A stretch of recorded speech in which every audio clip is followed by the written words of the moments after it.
Halo, selamat malam pemirsa, selamat datang di iNewsroom. Bersama saya Davi Pratama. Pemirsa, kami akan membahas berita utama secara mendalam, komprehensif, dan tentunya eksklusif. Sebagai pembuka iNewsroom kali ini, kami memiliki informasi sebanyak 5 orang korban helikopter jatuh di Bali telah berhasil dievakuasi pihak Basarnas Bali.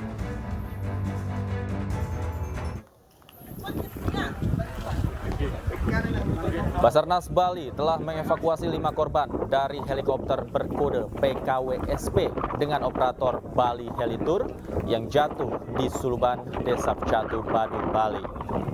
Korban dari helikopter jatuh tersebut berjumlah 5 orang, terdiri dari 4 laki-laki dan perempuan.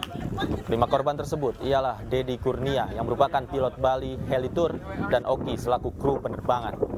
Sementara 3 korban lainnya adalah penumpang dengan identitas 1 WNA dan 2 orang merupakan WNA asal Australia. 3 penumpang telah dibawa ke Rumah Sakit Siloam dengan menggunakan ambulans. Sementara untuk penyebab kecelakaan, Basarnas masih menunggu investigasi dari Komite Nasional Keselamatan Transportasi.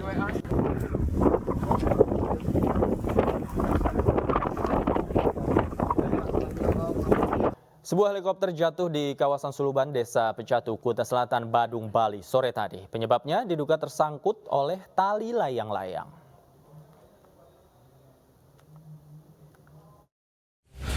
Kena tabel layangan.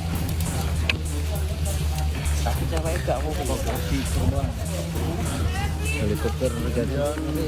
Helikopter berjenis Bell-505 Jet Ranger X terjatuh di kawasan Suluban, Desa Pecatu, Kecamatan Kuta Selatan, Kabupaten Badung, Bali pada Jumat sore sekitar pukul 15.33 waktu Indonesia Tengah.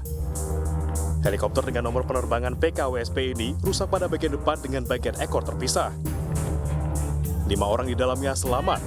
3 diantaranya adalah warga negara asing yang menjadi penumpang dan 2 orang warga negara Indonesia sebagai pilot dan kopilot. Helikopter milik PT White Sky Aviation ini awalnya terbang rendah di atas rumah warga hingga akhirnya jatuh di sekitar akses jalan baru. Jatuhnya helikopter diduga akibat terlilit tali layang-layang. Pemirsa, saat ini tim gugus tugas sinkronisasi Prabowo Gibran sedang melakukan jumpa pers terkait program makan siang gratis dan kita akan langsung menuju ke sana untuk mengikuti jalannya konferensi pers berikut ini. Organisasi Prabowo Gibran, dan kami berterima kasih kehadiran teman-teman media pada malam hari ini bisa memberikan nantinya keterangan yang lebih jelas kepada publik terkait beberapa isu yang sedang berkembang beberapa hari ini, yaitu mengenai makan siang bergizi gratis yang memang menjadi salah satu program prioritas dari pemerintahan Presiden terpilih Prabowo Subianto dan Wapres terpilih Mas Gibran Rakabuming Raka. Seperti diketahui, beberapa hari ini mungkin ada informasi-informasi khususnya terkait harga daripada makan bergizi gratis itu yang diberitakan diturunkan menjadi Rp7.500. Mungkin ini adalah pernyataan-pernyataan yang sifatnya masih spekulatif dari berbagai pihak, dan tujuan kami pada malam hari ini adalah untuk memberikan sebuah klarifikasi, sebuah kejelasan apa yang menjadi fakta pada hari ini, apa yang menjadi kepastian, dan apa yang nanti akan terus berkembang di hari-hari yang akan datang.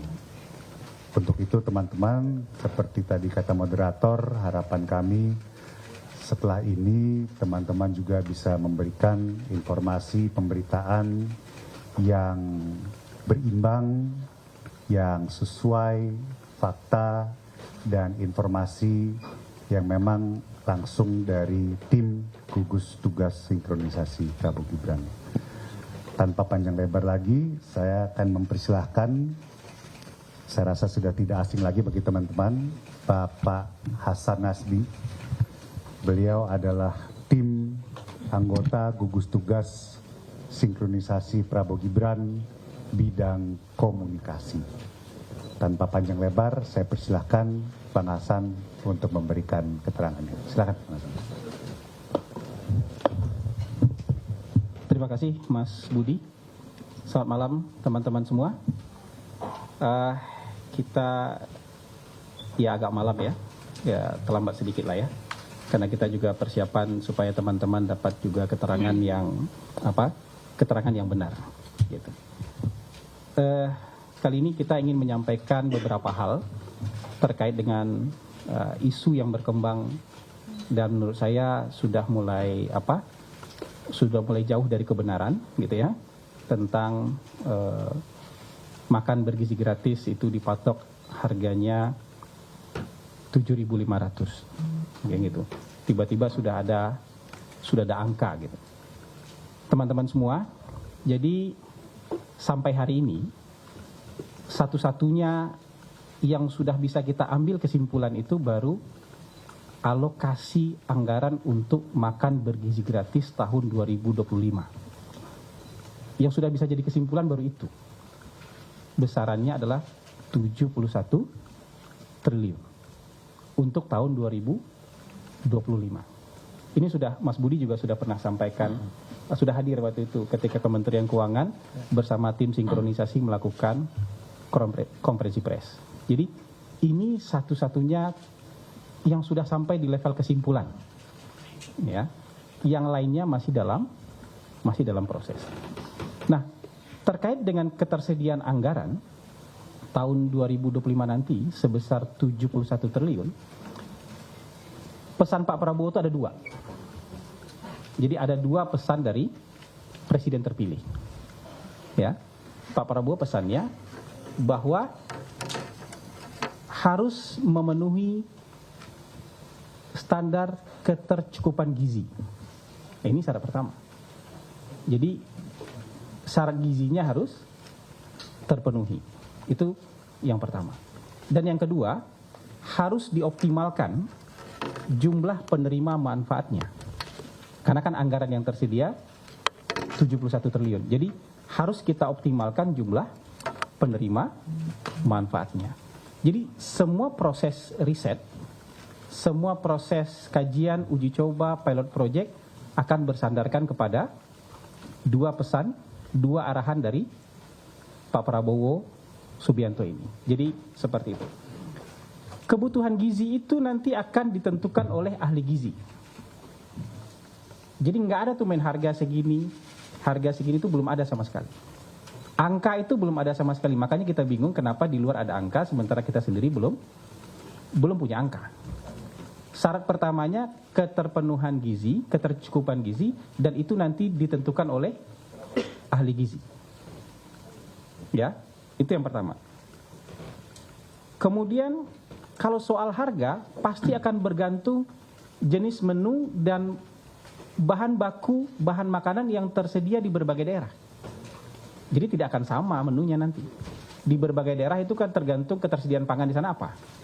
Dan dengan pangan yang tersedia, kebutuhan gizi yang bisa kita racik per bulannya seperti apa. Harganya menyusul kemudian. Jadi kira-kira itu.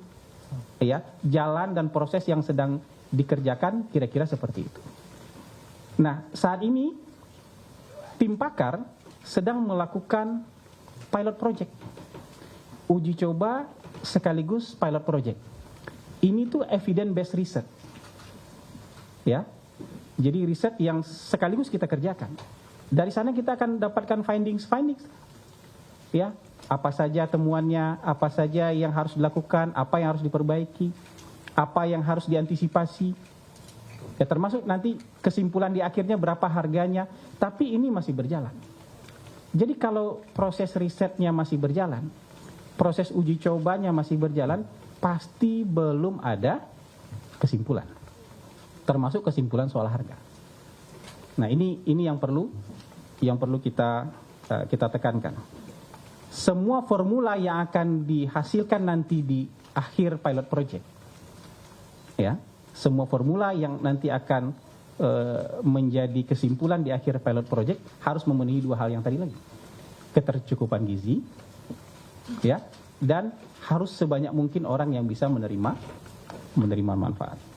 Nah, kami merasa justru tidak tepat kalau di saat proses ini sedang berjalan, kita masih mencari bentuk, mencari formula, mencari segala macamnya untuk menemukan produk terbaik nanti. Ini kan program unggulan pasangan Prabowo Gibran.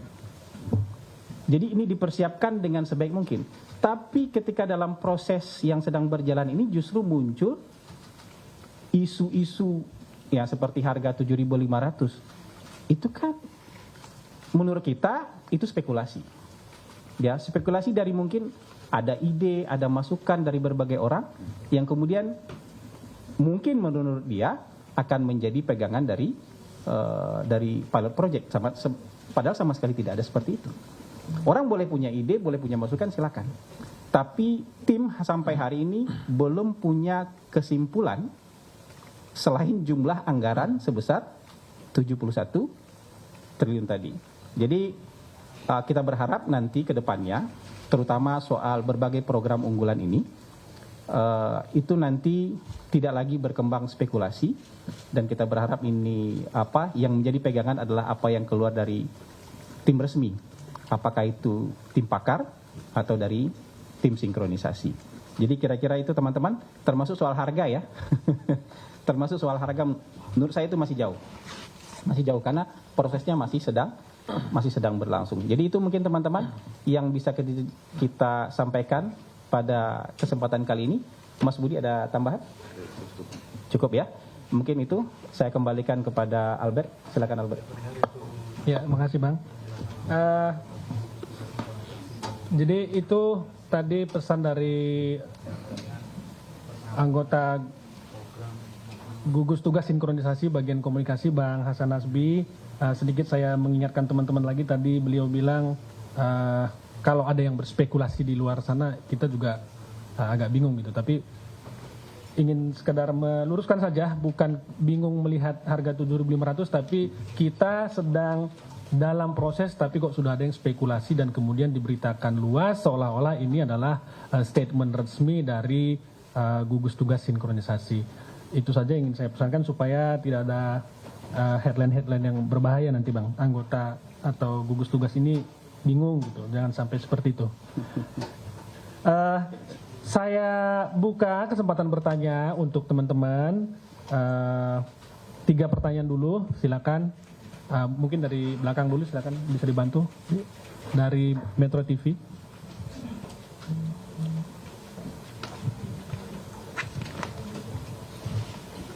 Selamat malam, saya Glory dari Metro TV. Berarti mau memastikan lagi dan mengonfirmasi lagi, berarti pernyataan dari Menko Perekonomian Erlangga Hartarto itu yang menyebutkan bahwa Pak Prabowo yang memangkas anggarannya itu berarti salah ya? Untuk mengonfirmasi lagi, terima kasih. Sorry, ini pernyataan yang mana spesifiknya supaya nggak salah tangkap juga nanti Bang Hasan. Pernyataan yang menyatakan bahwa Prabowo memangkas anggaran makan bergizi gratisnya dari 15.000 jadi 7,5 gitu. Oh, oke.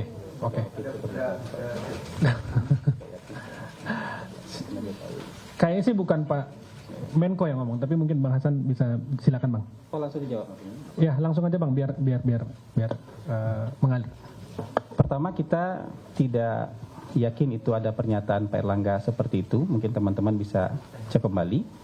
Karena tidak ada yang soal memangkas gitu, memangkas anggaran tidak. Tapi kita sekarang berpegang kepada anggaran yang tersedia. Untuk tahun 2025 sebesar 71 triliun. Kalau dipangkas itu udah tinggi, kemudian kita pangkas, kita potong itu dipangkas. Kalau enggak, sekarang kita berpegang kepada anggaran yang tersedia. Anggaran yang tersedia sebanyak 71 triliun itu saja. Jadi saya juga tidak yakin Pak Menko Erlangga punya pernyataan seperti itu. Oke. Selamat malam, Bapak-Bapak dan rekan-rekan. Pak mungkin boleh dijelaskan mengenai pilot ini yang sudah berjalan sudah berapa lama dan kira-kira akan perlu waktu berapa lama sih sampai nanti untuk punya data yang mumpuni untuk mengambil kesimpulan berapa anak yang akan kita dimakan atau pertama, kemudian budget per bulannya berapa, kemudian itu yang dari Pak pilot ini. Terus kalau sekarang kan sudah ada pilot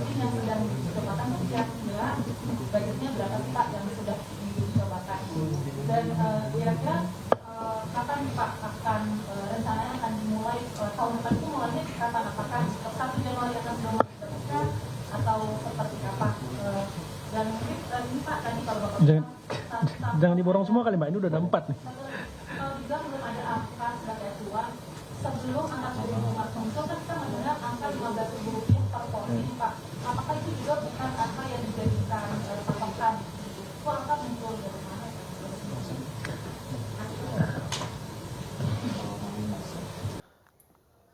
Pemirsa, bagaimana evakuasi helikopter saat ini? Dan untuk membahasnya kami sudah terhubung dengan rekan kami Dewi Umaryati di sana. Selamat malam Dewi, bagaimana proses evakuasi helikopter yang tadi jatuh, apakah masih berlangsung?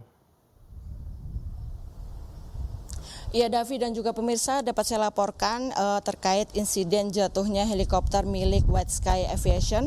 Memang saat ini di Bali sudah gelap, artinya sejumlah personil di lapangan juga sudah ditarik dan rencananya akan dilanjutkan besok pagi. Memang benar bahwa tadi sore telah terjadi kecelakaan jatuhnya helikopter milik PT White Sky Aviation, di mana ditumpangi 3 wisatawan, 2 warga negara asing asal Australia dan 1 asal Indonesia. Lalu bagaimana terkait proses evakuasi ke depan dan penyelidikan serta penyebabnya, saya sudah bersama dengan Kepala Kantor Pencarian dan Pertolongan Denpasar atau Basarnas, Bapak Nyoman Sidekarya. Bapak, terkait insiden jatuhnya helikopter tadi, mungkin Bapak bisa cerita terkait proses evakuasi yang akan dilakukan seperti apa untuk besok? Baik ya, terima kasih Mbak Dewi. Terkait dengan proses evakuasi besok hari ya, kita masih menunggu dari tim KNKT untuk menginvestigasi terkait dengan jatuhnya heli tersebut. Setelah itu baru dilaksanakan terkait dengan pemindahan puing-puing heli tersebut oleh perusahaan itu sendiri. Kita menunggu besok, saya akan juga pendampingan terkait dengan investigasi dari tim KNKT. Demikian Mbak Dewi. Ya, terkait kondisi korban Pak saat ini seperti apa dan apakah kondisi lukanya bagaimana dan dirawat di mana saja? Baik, terkait dengan kondisi korban, 5 orang tersebut ya, 1 dari pilot, 1 kru dan 3 orang penumpang ya, 2 orang dari Australia dan 1 orang dari warga negara Indonesia. Dan sekarang ini lagi dirawat di Rumah Sakit Siloam, itu ada 3 orang, 1 orang adalah Bali Jimbaran dan 1 orang lagi di Rumah Sakit Udayana, demikian. Untuk kondisi dari korban tersebut, itu ada 2 orang patah tulang ya, itu di tangannya, termasuk juga di punggung, itu 1 orang dari warga negara Australia dan 1 orang dari kru itu sendiri, demikian. Ya, informasi yang beredar Pak di media sosial bahwa menyebutkan jatuhnya helikopter akibat terlilit, baling-balingnya terlilit benang layangan. Kemudian apakah memang benar seperti itu dan gimana kondisinya di lokasi saat ini? Baik, informasi dari masyarakat itu memang benar ya, karena masyarakat mendengar langsung dan ikut membantu evakuasi terkait dengan 5 korban tersebut.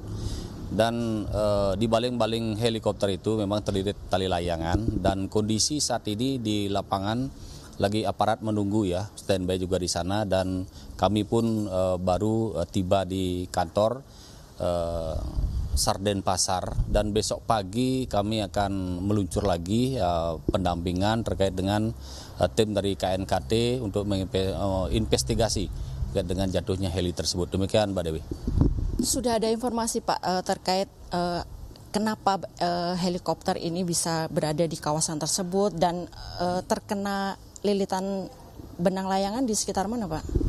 Baik, terkait dengan lilitan di seputaran terbangnya heli, ini kan heli wisata ya, heli wisata, dan terlilitnya baling-baling heli tersebut, kami tidak bisa memberikan jawaban yang pasti ya, karena melintas dan di Bali pun sekarang memang ada layangan-layangan dan musim layangan sekarang di Bali ya, mungkin itu yang terjadi. Dan mudah-mudahan kami beserta dengan tim yang lain ya, termasuk juga dari otoritas bandara, dari maskapai heli, itu berkoordinasi ya terkait dengan hal-hal yang terjadi saat ini, demikian. Mungkin bisa disampaikan Pak himbauan ke depan terkait karena Bali ini termasuk kawasan wisata dan tur menggunakan heli itu cukup selesai, artinya cukup banyak digunakan. Mungkin seperti apa, Pak? Baik ya, terkait dengan wisata udara ya, helikopter yang sering dipergunakan untuk wisata, kami dengan beserta dengan stakeholder yang lain ya akan terus berkoordinasi ya terkait dengan terjadinya heli hari ini ya dengan terlilitnya baling-baling helikopter ya. Mudah-mudahan dengan kejadian ini bisa kita menyadarkan terkait dengan masyarakat tempat-tempat objek wisata yang sering dilalui oleh helikopter yang melaksanakan atau warga-warga baik itu asing maupun domestik untuk berwisata di udara. Demikian. Terima kasih Pak Nyoman atas informasinya. Baik, sama-sama. Ya, Davi, itu tadi penjelasan dari Bapak Nyoman Sidekarya, dan besok dari pihak KNKT akan tiba di Bali untuk menyelidiki penyebab kecelakaan yang menimpa helikopter milik White Sky Aviation. Dan saat ini situasi di lapangan, puing-puing dari helikopter sudah tertutup terpal dan terpasang garis polisi dengan penjagaan dari petugas TNI dan Polri. Davi, kembali ke studio. Baik, terima kasih Dewi Umaryati melaporkan langsung dari lokasi jatuhnya helikopter di Badung, Bali. Selamat bertugas kembali. Pemirsa, TNI Angkatan Laut Dumai bersama KPP Bea Cukai Dumai berhasil menggagalkan penyelundupan narkoba jenis sabu dengan berat lebih dari 11 kg bernilai puluhan miliar rupiah. Prajurit TNI Angkatan Laut Satuan Tim Fleet One Quick Response Lanal Dumai menggagalkan penyelundupan narkoba jenis sabu di wilayah perairan Selinsing, Kabupaten Bengkalis, Riau. Dari penangkapan tersebut, pihaknya mengamankan 3 terduga pelaku sebagai kurir narkoba yang membawa barang haram menggunakan speedboat jenis pompong dari Malaysia.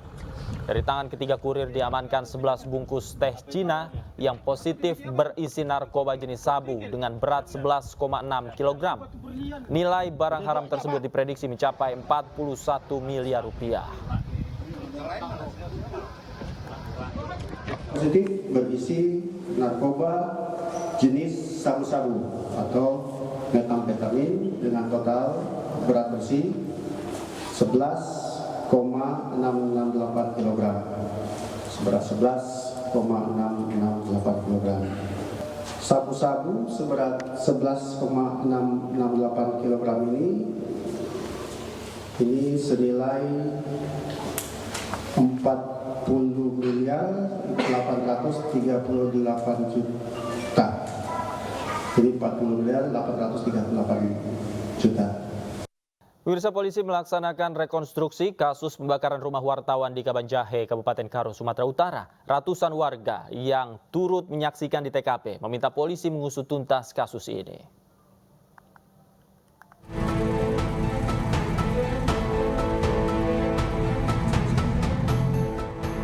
Rekonstruksi pembakaran rumah wartawan yang mengakibatkan 4 orang meninggal dunia di Kabanjahe, Kabupaten Karo, Sumatera Utara digelar hari ini. Sejumlah polisi memasang spanduk bergambar rumah korban sebelum hangus terbakar. Mendengar adanya kegiatan rekonstruksi pembakaran rumah wartawan ini, ratusan warga berkerumun di seputaran TKP untuk melihat langsung proses rekonstruksi. Warga berharap pihak kepolisian serius bisa mengusut tuntas kasus ini dan segera menemukan siapa otak sebenarnya pelaku dari kejadian ini. Ya, harapan kita warga ya dituntaskanlah sebagus-bagusnya supaya jangan ada tanggapan masyarakat yang ditutupi. Rekonstruksi digelar untuk memastikan kesesuaian kronologi seperti yang diungkapkan para pelaku. Nantinya polisi akan menyelidiki dugaan pihak lain yang terlibat dalam kasus ini. Dari Karo, Sumatera Utara, Eka Hetriansyah, iNews melaporkan. Kembali di iNewsroom, pemirsa, mantan terpidana kasus Vina Saka Tatal hari ini menjalani pemeriksaan psikologi oleh Lembaga Perlindungan Saksi dan Korban. Hal ini dilakukan menjelang sidang peninjauan kembali atau PK kasus Vina.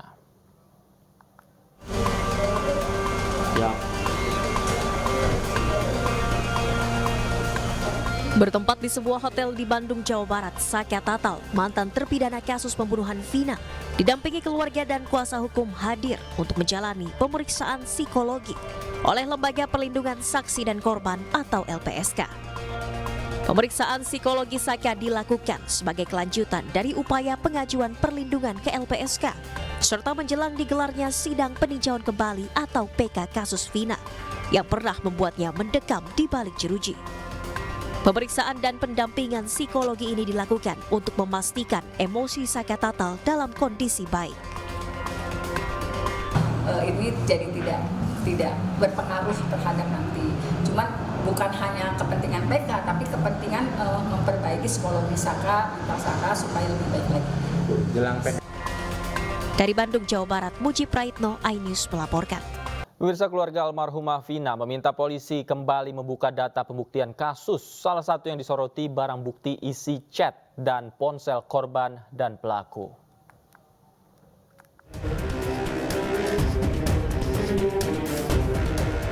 Wacana membuka dari awal lagi. Data kasus pembunuhan Vina dan Eki ramai disuarakan. Keluarga Vina meminta polisi menyelidiki teman almarhumah Vina bernama Mega. Dia itu datang ke sini sama temennya minta uang, gitu kan. Saya tanya tuh temennya itu siapa. Dia itu cuman bilang temennya Mega, karena yang turun saat itu cuman satu orang datang ke rumah saya ini loh.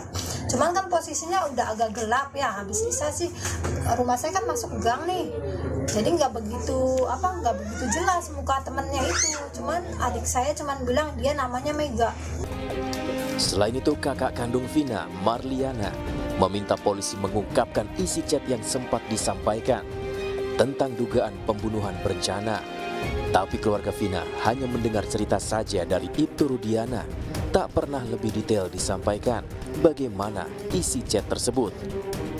Keluarga Vina juga bingung dengan handphone almarhumah Vina yang sempat dijadikan barang bukti oleh polisi, tapi tidak diberikan kejelasan. Bahkan, handphone Vina masih belum kembali ke keluarganya hingga saat ini. Saya buka itu HP-nya itu, kontak itu hanya ada kontak keluarga, nggak ada kontak yang lain. Dan BBM pun, saat itu kan adanya BBM ya, BBM itu cuma ada satu chattingan. Dan chattingannya juga hanya kayak chattingan baru 2 harian. Jadi kalau chattingan juga sedikitnya kayak udah ada yang hapus juga gitu. Nomor kontak juga kayak udah ada yang hapus gitu kan. Nah terus di tangan saya itu sekitar 2 hari apa 3 hari barulah diambil buat BB, katanya buat barang bukti gitu kan. Dan sampai saat ini HP pun belum di tangan kami keluarga korban, masih ada di pihak mereka. Dijatuhkan pembunuhan berencana itu kan katanya dari chattingan mereka gitu. Tapi Ibu tidak pernah tahu chattingan itu, Bu? Tidak pernah dikasih tahu, ditunjukkan secara langsung? Tidak pernah tahu, cuman dengar ceritanya aja dari mereka. Mereka itu siapa? Ya Pak Rudiana dan teman-teman. Akankah kepolisian kembali mengungkap data-data baru dan membuka kembali dari awal kasus pembunuhan Vina dan Eki? Dari Cirebon, Jawa Barat, Toy Iskandar, iNews melaporkan. Setelah dinyatakan menang di sidang pra-peradilan, Peggy Setiawan saat ini mempersiapkan tuntutan ganti rugi ke Polda Jawa Barat. Tuntutan ini untuk mengganti kerugian Peggy yang kehilangan penghasilan selama masa penahanan.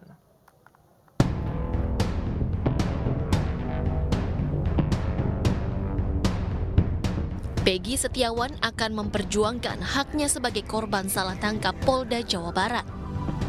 Rincian besaran ganti rugi material tersebut mempertimbangkan masa penahanan Peggy selama 49 hari. Tim kuasa hukum Peggy kini tengah menghitung total nilai pasti ganti rugi yang akan mereka tuntut ke Polda Jawa Barat. Nah, kami masih hitung-hitung, ya, kami masih diskusi dengan tim penasihat hukum mengenai nominal ganti kerugian yang akan nanti diajukan ke Pengadilan Negeri Kota Bandung. Ya, pertama ya mengenai material. Material ini terkait Peggy Setiawan ya yang ditahan ini kemudian kehilangan pekerjaan, kehilangan penghasilan. Ya, satu hari itu Peggy Setiawan itu kerjanya 150.000 upahnya. dikali 49 hari itu 7.350.000. Kemudian ada 2 unit sepeda motor yang disita sejak tahun 2016 tanpa dasar, ya, itu sampai 2024. Nah, kalau kami hitung sewa, satu motor sewanya 30.000 saja, ya, kali 365 hari, kali 8 tahun, kali 2 unit sepeda motor, maka totalnya itu 175 juta. Ya. Permintaan ganti rugi Peggy Setiawan diantaranya yang pertama, menuntut ganti rugi karena 2 sepeda motor sempat ditahan di Polda Jawa Barat. Yang kedua, dalam 3 bulan selama terlibat penangkapan kasus, Peggy Setiawan yang bekerja sebagai kuli bangunan kehilangan penghasilan 5 juta rupiah per bulan. Atas pertimbangan ini, pihak kuasa hukum Peggy Setiawan berencana mengajukan ganti rugi sebesar 175 juta rupiah ke Polda Jawa Barat. Tim Liputan iNews melaporkan.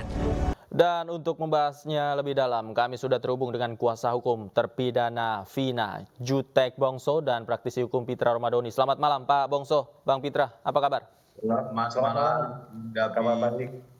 Baik, saya pertama ke Pak Bongso terlebih dahulu. Pak Bongso, terkait dengan materi yang dilaporkan, ini kan ada dugaan penganiayaan yang dilakukan oleh Ibtu Rudiana. Sebenarnya seperti apa yang diceritakan oleh klien Anda?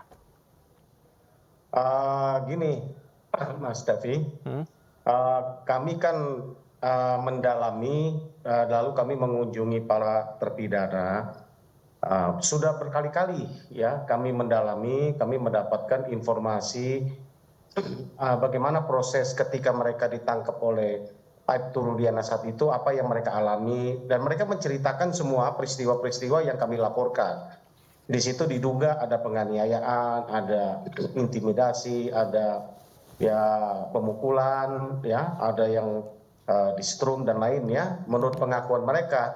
Dan itulah makanya kami laporkan dan sudah direspon oleh Mabes Polri dengan menerima LP kami, yaitu bukti serius dari Bapak Kapolri dan juga Bapak Kabak Reskrim untuk merespon dan membuat terang peristiwa ini. Walaupun Ibtu Rudiana itu seorang anggota polisi, tadinya kami menduga bahwa ini tidak akan diterima LP kami, ya kan gitu kan. Ternyata ini diterima, kami LP kami prosesnya. Dan ini kesempatan untuk untuk kita berkiprah ya, membuat lembaran baru, kita mencari alternatif atau mencari terang peristiwa ini lewat keterangan dari Pak Rudiana, gitu kan? Apakah betul sesungguhnya yang diakui oleh para terpidana kepada kami? Ya kita konfrontir nanti, gitu kan? Oke. Saksi bukti ya tinggal kita luruskan saja. Saya pikir itu sih yang kami upayakan, gitu kan. Tadinya kami menunggu hasil pemeriksaan secara independen dari Mabes Polri, gitu kan, terhadap Ibtu Rudiana, ya kan. Tapi sudah diumumkan tidak ada pelanggaran etik, katanya dinyatakan sesuai dengan aturan. Ya bagaimana lagi kalau kami ingin menghadirkan fakta yang sesungguhnya? Ya nggak ada jalan lain, sehingga ya kami melaporkan ya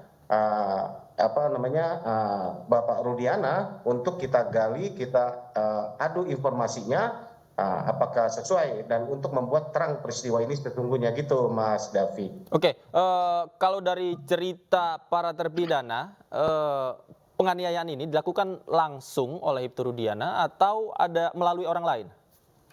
Ada yang dilakukan langsung oleh Ibtu Rudiana pribadi, ada yang dilakukan oleh anggotanya. Jelas kok nanti itu ada jelas oleh para terpidana, diuraikan apa yang dilakukan, dan itu ada yang saling menyaksikan, ada yang melihat. Itu sebabnya dari 6 terpidana yang kami sebagai kuasa hukumnya nanti akan kami hadirkan untuk kita konfrontir mereka satu dengan yang lain dengan keterangan dari Ibtu Rudiana, kan gitu kan, dan juga bukti fisik, ya kan, dan foto-foto yang rekam mereka yang beredar dari 8 tahun lalu kan sudah juga malang melintang di media massa ya, kami dapatkan juga cukup banyak.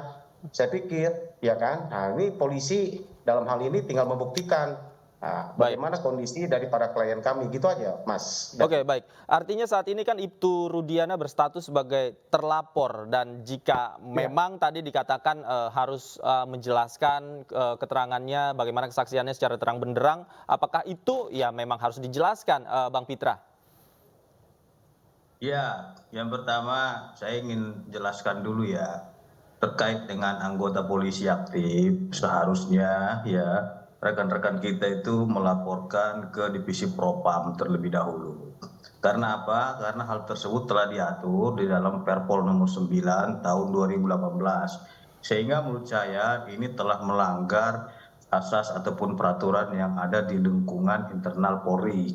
Kita sebagai praktisi hukum ya dan sebagai warga masyarakat tentunya menghormati aturan-aturan yang ada baik di ruang lingkup Polri maupun di eksternal Polri. Karena apa? Karena status beliau ini sebagai anggota polisi. Nah, kalaupun seumpama ada pidana dari pemeriksaan propam itu tentunya akan ditindaklanjuti secara pidana. Akan tetapi ini sudah menabrak aturan yang ada di dalam Perpol nomor 9 tahun 2018. Ini yang harus diperiksa oleh propam, apakah penyidiknya ini berwenang untuk menanganinya secara pidana. Seharusnya itu dibawa ke ranah propam terlebih dahulu. Seperti itu, Bu.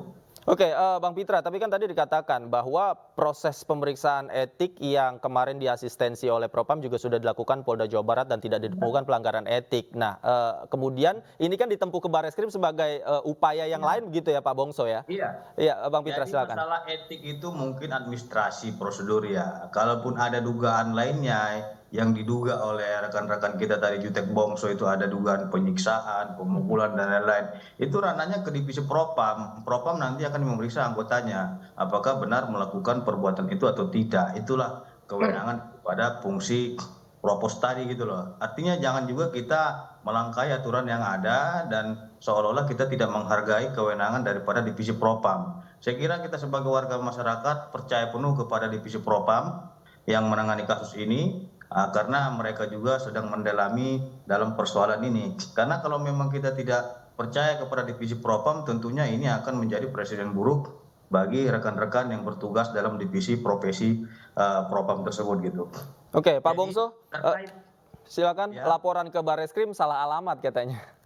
Iya, terus nggak apa-apa. Jadi terkait dengan pemukulan itu nggak ada itu. Saya udah tanyakan langsung kepada Pak Rudiana apakah beliau itu melakukan pemukulan atau penyiksaan, itu hoax dan fitnah, saya nyatakan di sini. Oke, karena beliau itu statusnya hanya sebagai pelapor dan beliau itu hanya 15 menit menanyakan kepada terpidana ini terkait dengan peristiwa tersebut dan langsung diserahkan kepada Satreskrim Polresta Cirebon ya. Jadi jangan juga kita fitnah orang lain yang tidak melakukan itu. Baik, Pak Bongso. Saya beri kesempatan Pak Bongso, silakan Pak Bongso. Ya, jadi gini Mas Davi, ya semua kita boleh berpendapat, tapi saya berharap biarlah proses hukum yang berjalan. Apa yang disampaikan oleh Pak Pitra tadi, kami sudah berbincang cukup lama dengan perwira penyidik juga SPKT di Mabes Polri, ya kami hampir 2 jam, 3 jam mungkin ya. Di situ apa yang disampaikan itu sudah kami bahas bersama ya. Nah, itu saya tidak mau campuri lah urusan internal dari kepolisian ya, sehingga bahwa LP kami diterima, biarlah proses ya, toh di situ kan masih dalam penyelidikan. Kalau pihak kepolisian merasa laporan kami mengandung kebenaran dan ada bukti yang cukup, tentu akan dilanjutkan dengan naik sidik kan gitu kan. Kalau tidak ya tentu akan di SP. Enggak, saya hanya menyampaikan bahwasanya ada Perpol nomor 9 tahun 2018 tentang penanganan apabila ada proses ini akan para pidana gitu ya. Gitu. Halo. Jadi Bung Jutek, dalam Perpol nomor 9 ya peraturan Polri itu tahun 2018 untuk anggota polisi aktif ya yang masih bertugas itu penanganannya Divisi Propam. Nah, terlepas Bung Jutek itu melangkahi Divisi Propam ya silahkan saja. Akan tetapi itu yang kita sesalkan, kenapa ke SPKT Barreskrim, kenapa nggak harus melalui Propam terlebih dahulu, karena itu wewenangnya Propam. Baik, Baik, Nah, dijawab Pak Bongso, silakan. Mengapa ke Bareskrim?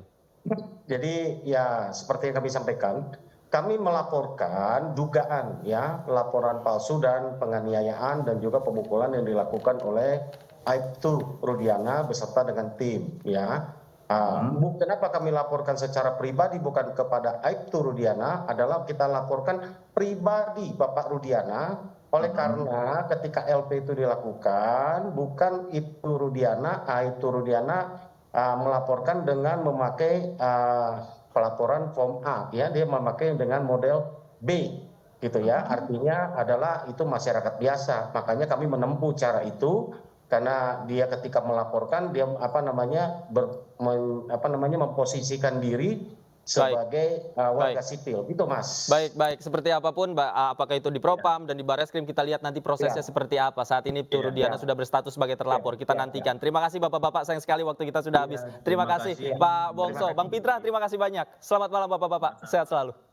Pemirsa, PDI Perjuangan membuka peluang untuk mengusung Basuki Cahayapurnama atau Ahok di pemilihan Gubernur Jakarta. Anies Baswedan dan Ahok pun diprediksi akan kembali bertemu dalam Pilkada Jakarta. Dan informasi yang akan hadir ini sekaligus menutup jumpa kita di iNewsroom hari ini. Jangan lupa pemirsa, setelah ini akan ada iNews Prime bersama rekan saya Aldi Hawari. Akhir kata saya Davi Pratama, pamit undur diri. Terima kasih, selamat malam, selamat berakhir pekan dan sampai jumpa.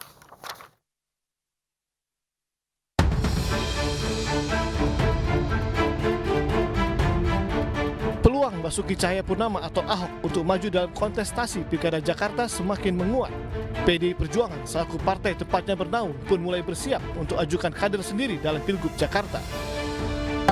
Karena Pak Jakarta ini etalase dari DPP. Sorot mata tertuju ke Jakarta. Daya tariknya luar biasa.